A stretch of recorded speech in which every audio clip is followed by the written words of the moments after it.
Bienvenue au studio, je suis Alex Yemek. Pour ceux qui ne me connaissent pas, je suis avocat. Je suis aussi expert en philosophie et en théologie. Aujourd'hui, je vais partager avec vous l'histoire d'un des abonnés, un frère qui m'a envoyé son histoire personnelle. Alors il dit, moi personnellement, je suis témoin oculaire de ce qui m'est arrivé en 2020, alors que j'avais seulement 43 ans. Le problème est tel que j'étais victime d'une attaque spirituelle, c'est-à-dire mes deux propres enfants qui n'avaient respectivement que 11 et 14 ans, étant victimes d'un mauvais sort sur mes deux jambes pour que je sois infirme, mais c'est à force de prier et jeûner qu'on a découvert que c'était une attaque spirituelle qui a connu la participation de mes enfants. Interrogés sur ce sujet, mes enfants ont confirmé et accepté qu'ils sont sorciers et qu'on leur a demandé de sacrifier leur papa. C'est ainsi qu'ils ont donné mes vêtements pour qu'ils réussissent la mission. Heureusement pour nous, à travers sa grâce, immédiatement, on a procédé à ma délivrance pour enfin finir avec la délivrance de la sorcellerie de mes enfants. Et au jour d'aujourd'hui, moi et mes enfants sommes bien portants par la grâce de Dieu. J'aimerais remercier ce frère qui a partagé son histoire personnelle avec moi. La question ici, c'est est-ce que cette histoire qu'on vient de lire est vraiment une attaque spirituelle? Alors, je vais vous raconter une vraie histoire qui s'est passée ici aux États-Unis, dans l'État du Maryland, dans les années 1949. C'était un jeune garçon au nom de Ronald qui avait l'habitude de fréquenter sa tante. Sa tante était une spiritualiste. Et sa tante lui a appris une pratique du Ouija. C'est quoi le Ouija? Le Ouija, c'est une forme d'invocation des mauvais esprits. Ça se fait sur une planche. Il y a des paroles et tout. Et vous invoquez des esprits mauvais ou bons. Alors, sa tante est donc morte. Et une fois, il n'arrivait pas à s'en passer de la mort de sa tante. Et avec des amis, ils ont fait une pratique du Ouija. Pendant 1 heure de temps, ils essaient d'invoquer. Oh, rien ne se passe. Alors, Ronald rentre chez lui ce soir. Il arrive à la maison et il commence à entendre des bruits. Ce soir-là, il était seul. Et donc, il essaye de regarder parce qu'aux États-Unis, les maisons sont construites avec du bois. Et à l'époque, c'était du vrai bois. Donc, ça faisait vraiment du bruit, surtout quand les gens marchaient. Alors, effectivement, il entend comme s'il y a des gens qui marchent. Il regarde, il n'y a rien. Il va se coucher et dans sa chambre, il entend comme s'il y a des pas d'un animal qui est en train de gratter sur le sol. Et de plus en plus, il entend le bruit tout proche de lui. Et donc, il finit par s'évanouir. Quand il se réveille le matin, il était déjà possédé par un mauvais esprit. Effectivement, la séance du Ouija qu'ils ont eue cette nuit-là a invoqué un esprit qui a possédé Ronald. Alors, les premières manifestations étaient, par exemple, il se réveille avec des égratignures, comme si un animal l'avait gratté sur les mains. Et puis à un certain moment, il entre en transe, il commence à agir comme quelqu'un qui est fou. On ne comprend pas ce qu'il dit. Il se tiraille, il crie, il saute et tout. Et donc, on prend Ronald et on l'amène chez des docteurs, toutes sortes de docteurs, que ce soit des psychiatres et tout. Et là-bas, on ne voit rien. On fait toutes sortes de tests médicaux qu'on pouvait faire sur lui. Tout sort négatif. Alors, ils décident d'aller à l'église. Ils arrivent chez le prêtre. Le prêtre qui examine aussi les réactions de Ronald suggère que ça peut être un esprit qu'on appelle poltergeist. C'est un mot en anglais. Poltergeist veut dire quoi? Ce sont des esprits qui restent dans des choses ou des maisons, mais qui ne peuvent pas sortir de cet endroit-là. Alors il propose à la famille que Nolan passe la nuit au presbytère, là où il y a les prêtres. On lui donne une chambre là-bas, et pendant la nuit, les mêmes problèmes continuent. C'est-à-dire que le lit est en train de trembler. Il a des égratignures sur le corps. Il a peur, il crie, il fait des mouvements comme si ça n'allait pas. On vient le trouver dans la nuit. Alors, on essaye de prendre le matelas sur lequel il dormait, qui était sur le lit, et on dépose ça par terre pour voir s'il y aura une différence. Et dès qu'on dépose le matelas par terre, quand il s'allonge, le matelas entre sous le lit et bondit en dessous du lit et frappe la face de Ronald contre le lit. Alors là, on réalise qu'il y a un problème de possession démoniaque. Le prêtre contacte donc ses supérieurs qui approuve des séries d'exorcismes. On prend Ronald, on l'amène dans un hôpital. Parce qu'il devenait déjà très dangereux pour sa famille. Donc, on va commencer la séance dans un hôpital et on attache ses mains et ses pieds parce que là, il est déjà en train d'être très violent, comme un animal. Il a une force surnaturelle. Et on l'attache très bien. Et pendant que la séance était en train de commencer, avec la force de Ronald, il se détache et aussi avec sa main, enlève un des fers du lit et lacère un des prêtres avec ça, à partir de l'épaule jusqu'au bras. Et le prêtre blessé, le sang coule, on arrête directement la séance d'exorcisme, il faut aller soigner le prêtre immédiatement. Le lendemain matin, on ramène Ronald chez lui pendant qu'ils sont en train de trouver des solutions. Pendant la nuit, on vient le trouver en train de crier. Et quand on entre dans sa chambre, on voit sur sa poitrine des lacérations écrites en lettres. Alors, c'est quoi ces lacérations? Les lacérations, c'est comme si on prenait du couteau ou quelque chose de tranchant et on vous perce avec et on fait des écrits ou bien des griffes, des choses dessus. Et c'est comme ça. Et bizarrement, il n'y a pas beaucoup de sang qui sort. Les blessures ont l'air profondes. Et donc, les lettres qui étaient écrites sur lui étaient L-O-U. La famille se dit que peut-être parce que sa tante en question, qui était spiritualiste, vivait à Saint-Louis, peut-être que c'est là-bas où il faut trouver la solution. Parce que les lettres disent L-O-U, donc eux, ils connectent ça avec le nom Saint-Louis, la ville du Missouri, là où la tante habitait. Alors, ils déménagent à Saint-Louis pour essayer de trouver la solution. Là-bas, ils contactent encore l'église, et quand ils contactent l'église, immédiatement, les séances d'exorcisme recommencent. Ils font environ une vingtaine de séances d'exorcisme en un mois. Il faut dire qu'il y a 4 sortes de possessions. Il y a ce qu'on appelle l'infestation démoniaque. C'est la présence du mal sur un lieu ou un objet. Il y a la vexation démoniaque. C'est lorsque quelqu'un ressent des attaques physiques, comme ces lacérations dont on est en train de parler. Il y a l'obsession démoniaque, c'est quand il s'agit d'une attaque mentale, où une personne agit comme un fou. Et puis après, il y a la possession démoniaque. C'est quand le démon prend définitivement le corps de la personne. Alors ici, on se rend compte que Ronald a déjà expérimenté les 3 premières possessions. Donc on se dit, il faut rapidement commencer l'exorcisme pour arrêter la 4e possession qui est beaucoup plus dangereuse. Et voilà donc comment pendant des mois, il continue l'exorcisme. Alors, il y a 3 prêtres qui assistent Ronald. Il y a un prêtre qui fait l'exorcisme, l'autre le soutient et l'autre documente tout ce qui se passe. Alors celui qui documente explique que après minuit, pendant qu'ils sont en train de faire des séances d'exorcisme, c'est là où les choses s'aggravent. Il y a Ronald qui crie comme un animal, c'est-à-dire qu'il y a des rugissements comme un lion qui sort de lui. Il y a des voix différentes, il peut parler comme un homme avec une très grosse voix, un peu un style comme on voit dans les films, des démons. Il parle comme un enfant à un certain moment, il insulte beaucoup. On réalise aussi qu'il parle d'autres langues. Il est en train de parler latin. Et puis, les attaques sont beaucoup plus violentes. À un certain moment, il casse même le nez d'un des prêtres parce qu'il est vraiment violent. Les lacérations aussi s'aggravent en ce moment-là, mais on regarde qu'il n'y a pas trop de sang, beaucoup d'écriture. Parfois même, on vient le trouver, quand on veut commencer la séance d'exorcisme, on vient le trouver dans la chambre en train d'écrire des choses sur des papiers, en train d'écrire des noms et ce genre de choses-là dont on ne connaît pas la langue. Plus on faisait des sessions, plus on ne voyait pas vraiment de réponse. On le prend, on l'amène dans un monastère. Ce monastère-là, c'est beaucoup plus pour des cas graves comme celui-là. Là, il y a aussi l'assistante d'autres moines.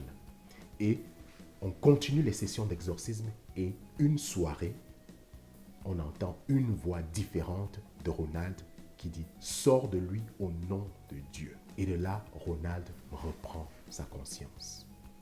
Et donc, pendant qu'il est en train de témoigner, il dit qu'il a eu une vision de Saint Michel Archange qui le défendait. Et c'est à partir de là qu'il a repris sa conscience. Et donc, pendant qu'ils sont en train de parler avec Ronald, il y a un très gros bruit qu'ils entendent qui secoue même les murs de ce monastère. Et de là, les prêtres ont compris que cette force démoniaque était parti. C'est comme ça donc que Ronald a été délivré de cet esprit. Ronald, après, continue donc à grandir et dans sa carrière, il devient ingénieur à la NASA. Et il est parmi les ingénieurs qui ont travaillé dans la mission Apollo qui s'est passée à la Lune. En 1971, cette histoire est sortie dans la presse. Malgré le fait que l'Église essayait de cacher l'histoire, c'est sorti dans la presse. On en a fait un livre et puis après, on en a aussi fait un film en 1973. Le nom, c'est L'Exorciste. Et dans le film, on remplace Ronald avec une petite fille parce qu'effectivement, on cherchait à cacher l'identité de Ronald. C'est après donc, sa mort en 2020 que on a finalement exposé son identité. Alors, la question ici, c'est quand on compare cette histoire avec l'histoire de notre frère qui nous a envoyé, où il dit qu'il a été attaqué spirituellement par ses enfants, est-ce qu'on peut vraiment dire que ce que lui, il a vécu, c'est une attaque spirituelle par rapport à cette vraie attaque spirituelle dont nous sommes en train de parler de Ronald? La première des choses qu'il faut remarquer ici, que une attaque spirituelle ne peut jamais se faire sans l'approbation de la personne elle-même. C'est-à-dire qu'il faut que la personne elle-même se donne au mauvais esprit pour qu'elle soit attaquée spirituellement. Dans l'histoire de Ronald, ici, c'est lui-même qui part faire une séance de Ouija et c'est lui-même qui invoque les démons. Par contre, quand vous regardez dans l'histoire de ce frère, ce sont ses enfants qui l'ont attaqué spirituellement, selon ce qu'il dit. Alors il y a un problème. Parce que ceux même parmi vous qui êtes chrétiens et que vous connaissez l'histoire de Job, qu'est-ce qui se passe avec Job? L'ennemi dit à Dieu que Job est fidèle à toi parce que tu lui as tout donné. Et Dieu dit, ok, si c'est ce que tu crois, il n'y a pas de problème. Prends tout ce qu'il a, mais tu ne toucheras jamais son esprit. Dieu ne peut pas permettre à un démon, ou bien même à un être humain, d'attaquer quelqu'un spirituellement. Parce qu'une attaque spirituelle, c'est d'attaquer l'esprit d'une personne. La seule manière dont ça peut se faire, c'est seulement si la personne elle-même accepte. Voilà pourquoi même quand vous allez dans des sectes où vous voyez des gens qui sont possédés, si vous leur posez bien la question, vous allez voir que soit ils étaient eux-mêmes autour des choses diaboliques, et donc ils se sont laissés aller avec ça, ou alors eux-mêmes ont accepté de faire certaines incantations quand ils étaient en train d'entrer dans ces sectes ou alors ces mouvements diaboliques. Une personne ou un démon n'a pas le pouvoir d'attaquer une autre personne spirituellement. La deuxième des choses qu'il faut remarquer ici, c'est que quand il y a eu cette attaque spirituelle, c'était simplement l'esprit qui était attaqué. Le corps physique montrait certaines choses paranormales, comme par exemple des griffes, des lacérations. Mais il n'y avait pas une situation d'infirmité, d'handicap, de maladie et tout. Il n'y avait pas ça. Parce que quand il y a attaque spirituelle, c'est seulement l'esprit qu'on attaque. Vous voyez même que Ronald réagissait même à un certain moment comme un fou. C'est comme il y a un problème mental en lui et tout. Mais par contre, dans l'histoire du frère, il parle d'une infirmité. Et c'est de là où vient le troisième constat. Quand un esprit attaque, il attaque à 100%. Il ne s'en va pas seulement pour les pieds, ou bien la main, ou bien quoi que ce soit. Non. Soit il attaque, soit il n'attaque pas. Et quand il attaque, il prend 100% possession du corps. Donc si l'objectif, c'est de tuer, la personne doit mourir. Mais si l'objectif, c'est seulement de posséder la personne, il prend complètement la personne. Et c'est de là où vous voyez que la personne a des réactions bizarres. Il parle des langues bizarres. Il y a des lacérations. Il y a une force d'animal. Autre chose que j'ai oublié de mentionner, c'était que la température de la chambre là où Ronald était diminuait. C'est-à-dire que à un certain moment, c'était très froid, comme s'il y avait la neige. Alors, la question c'est ceci. Dans l'attaque spirituelle de notre frère, est-ce qu'il y a eu tous ces événements-là? Est-ce que vous avez eu des événements où vous attaquez la personne qui essaie de vous délivrer? Est-ce qu'il y a eu des événements de folie, par exemple, où à un certain moment la personne perd conscience? Est-ce qu'il y a eu des moments où la personne parlait d'autres langues? Je ne parle pas des bababa et tout ça qu'on parle dans des églises, là, les parler en langue et tout ça. Non, je parle des langues que nous connaissons. Par exemple, la personne peut parler allemand, il peut parler chinois et tout, mais ce sont des langues que lui-même dans la vie ne connaît pas.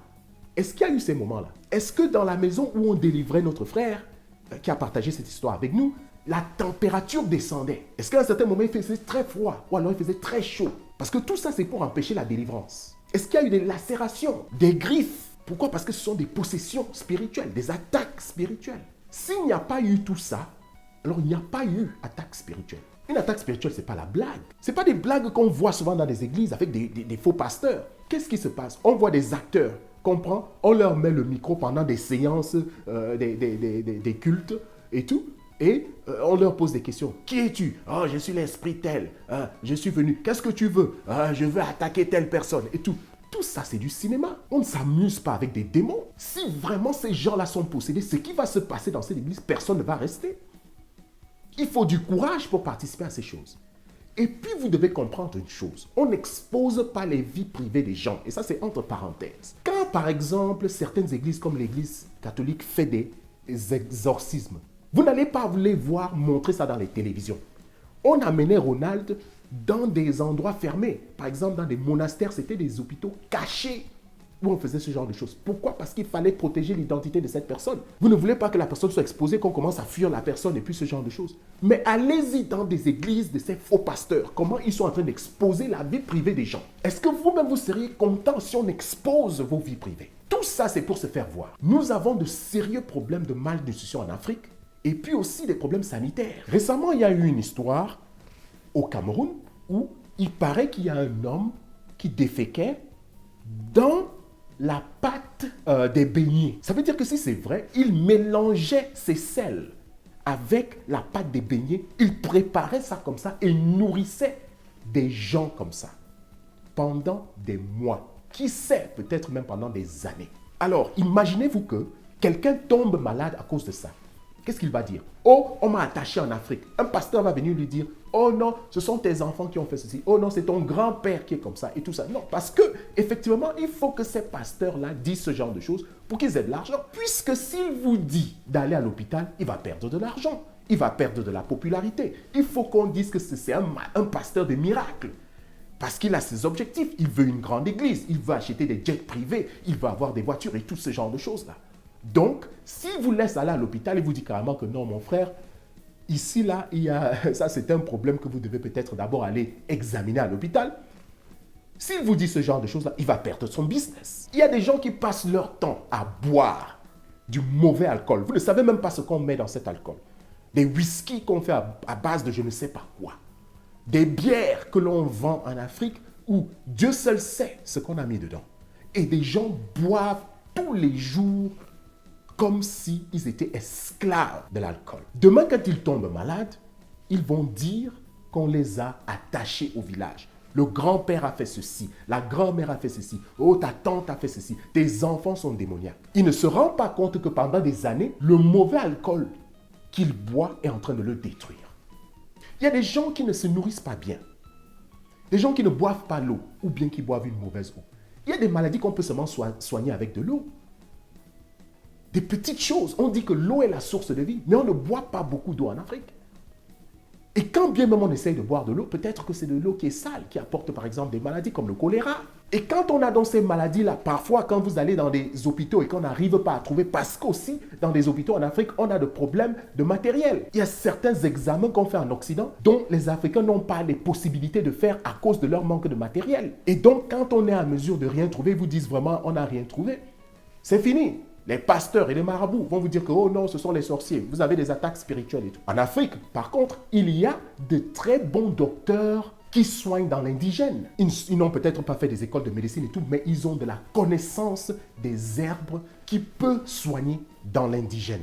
Ils ont toujours été très puissants, parfois même beaucoup plus puissants que des hôpitaux en Afrique. Alors, ce sont ces docteurs en indigène qui trouvent la plupart du temps des solutions que les hôpitaux ne peuvent pas trouver. Alors, au lieu de d'abord trouver la solution de ce côté-là, on plonge directement sur des accusations d'attaque spirituelle ou alors sorcellerie. Nous devons comprendre une chose en Afrique. Tant que nous ne pouvons pas résoudre notre problème sanitaire, problème de malnutrition, on aura toujours des maladies dont on ne connaît pas l'origine. Et comme tout est diabolique en Afrique, on va simplement accuser ça dans les attaques spirituelles ou la sorcellerie. Aujourd'hui, nous sommes en train de blâmer les Occidentaux. Ils nous ont colonisés, ils continuent toujours de venir voler nos ressources naturelles. Mais si on n'est pas à mesure de résoudre nos propres problèmes qui n'ont rien à voir à faire avec eux, parce que quand on parle des problèmes sanitaires ou alors des problèmes de malnutrition et autres, ça n'a rien à voir à faire avec des Occidents. On passe le temps à uriner partout, faire des selles dans les routes et puis tout ça. Tout ça là, ça contribue aux problèmes sanitaires qui apportent toutes ces maladies bizarres. Si on ne résout pas ces problèmes-là, on peut chasser les colons comme on veut. Eux, ils ne viendront pas vivre chez nous puisque on a tous ces problèmes sanitaires qu'eux, ils n'ont pas. Mais ils viendront quand même continuer de prendre ces ressources naturelles et aller développer leur pays. C'est comme ça. Et nous, on va continuer de se plaindre et à pleurer. Alors que c'est nous-mêmes d'abord qui sommes notre propre problème. Avant d'accuser l'autre, faisons d'abord notre propre examen de conscience. Parce que hier, c'était l'Occident, du côté ouest, qui venait nous prendre en esclavage. Demain, ce sera le côté est et l'Asie qui le feront, parce qu'ils viennent en force en Afrique. Alors, mes chers frères et sœurs africains, réveillons-nous avant qu'il ne soit trop tard et arrêtons d'accuser tout du diabolisme et la sorcellerie. Parce que la plupart de notre problème n'a rien à voir à faire avec ça. Merci d'avoir suivi cette vidéo.